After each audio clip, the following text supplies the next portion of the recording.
Как управлявате строителните си проекти?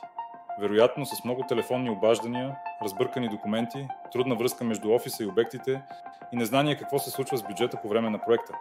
Има и друг начин. Да започнем, като си организираме обекта. В Nzoom добавяте нов обект само с няколко клика. Включвате описание, местоположение, документи и чертежи, без разхвърляни файлове. Един от ключовите въпроси е балансът между разходите и печалбата от проекта.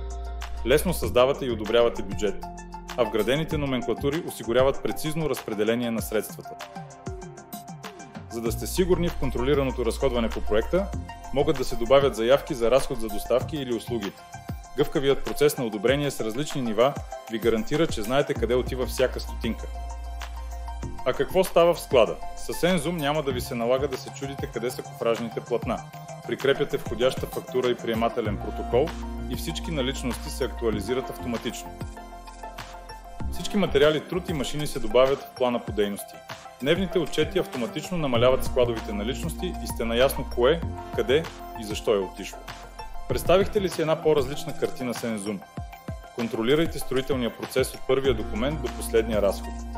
Нека обсъдим как да станете по-успешни още днес.